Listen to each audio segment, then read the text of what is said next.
I'm Elijah, and I'm with my co-host Leisure. And welcome to Themes Through Time, the podcast where we dive into literature and connect its themes to real-life events. Today, we are tackling George Orwell's 1984 and its haunting parallels to the People's Temple cult led by Jim Jones. That's right. Both 1984 and the People's Temple cult highlight manipulation, control, and the devastating consequences of unchecked power. So grab your favorite drink, just make sure it's not fruit-flavored cyanide, and let's get right into it. The People's Temple, a church founded by Jim Jones in the 1950s, began as a congregation promoting racial equality and social justice in Indianapolis. Jones, ordained by the Disciples of Christ in 1964, attracted predominantly African American followers with promises of a fair society. The temple expanded to San Francisco, and Los Angeles, gaining a reputation for charitable efforts such as running a homeless shelter, soup kitchen, and job placement services. In 1961, Jones moved 140 members to Ukiah, California, driven by a vision of a nuclear apocalypse. Initially, the temple seemed benevolent, but over time, Jones became more tyrannous. He pressured members to donate money, property, and other assets. By the 1970s, the church had 3,000 members and drew 2,000 attendees to the Sunday service. In 1974, Jones leased 3,800 acres in Guyana to establish the Jonestown Agricultural Project. The community initially thrived under 50 members' efforts, creating cottages, schools, and communal areas. However, when Jones and 900 more followers arrived in 1977, the system began to deteriorate. The population surge overwhelmed resources, and Jones implemented harsh control measures, including armed guards, isolation from the outside world, and tests of loyalty that included severe punishments and rehearsals for mass suicide. Members were threatened if they tried to leave, and many were trapped due to the church's control of their finances. From this point forward, we're going to refer to the church as the cult. Concerns from families of the Jonestown residents promoted U.S. Congressman Leo Ryan to investigate in 1978. During his visit, some residents expressed a desire to leave. Though Jones initially allowed this, gunmen attacked Ryan and his delegates and defectors at the airship, killing Ryan and several others. Following the attack, Jones ordered a mass suicide, claiming the U.S. government would otherwise capture and brainwash them. Cult members were coerced into drinking cyanide-laced fruit punch, while others who resisted were murdered. In total, 914 people, including 217 children, died. Jones himself died from a gunshot wound, though it remains unclear if it was self-inflicted.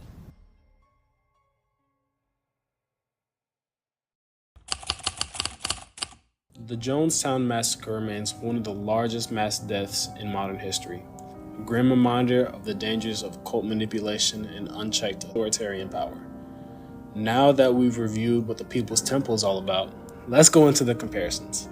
In 1984, Orwell gives us Oceania, a dystopian society ruled by an all-seeing, all-controlling government led by Big Brother, the party's sole objective, power and control, achieved through fear, manipulation, and violence. And with Jim Jones and the People's Temple, we see a similar story.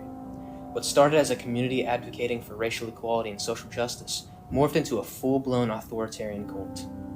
Culminating in the tragedy of Jonestown in 1978, Jones, like Big Brother, sought absolute power over his followers. Exactly. Let's break down the tactics. In 1984, the party used tools like the telescreen, a device that both broadcasted propaganda and spied on its citizens, to manipulate and control. People lived in constant fear, knowing that every move and even their thoughts could lead to punishment or death. And in Jonestown, Jim Jones employed psychological manipulation and fear to maintain control.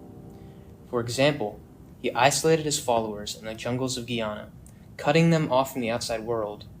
Armed guards made sure no one could leave, creating an environment where dissent was nearly impossible. That isolation is key. In 1984, the party isolated peoples emotionally and intellectually. Even family members were encouraged to betray each other. Similarly, Jones used tests of loyalty to isolate his followers emotionally. Both leaders weaponized fear. For the party, it was the fear of being caught committing a thought crime. For Jones, it was the fear of punishment or being ostracized. As said before, he even staged fake suicide drills to keep his followers in a constant state of anxiety. That brings us to manipulation. Oceania manipulated its citizens by rewriting history, spreading propaganda, and controlling language through newspeak. By limiting what people could say, they limit what people could think. Jones, too, was a master manipulator.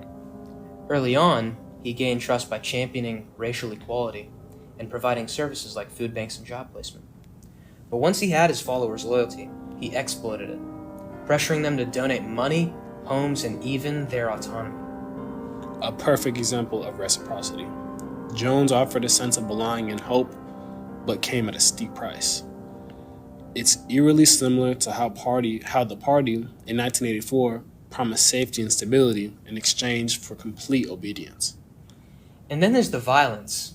In 1984, violence is used to crush rebellion, just like when Winston is tortured in Room 101. In Jonestown, violence became physical with beatings, public punishments, and of course, mass suicide, or mass murder, depending on how you view it. Speaking of mass suicide, it's worth noting how Jones framed it. He told his followers they were protesting oppression and that the U.S. government would come for them if they didn't take their own lives. It's a classic fear manipulation. Unlike how the party in 1984 convinces citizens they need Big Brother to protect them from constant fabricated threats. Thanks for tuning in to Themes Through Time. If you enjoyed today's episode, don't forget to subscribe and leave us a review. And remember, knowledge is power, so keep questioning, keep learning, and we'll see you next time.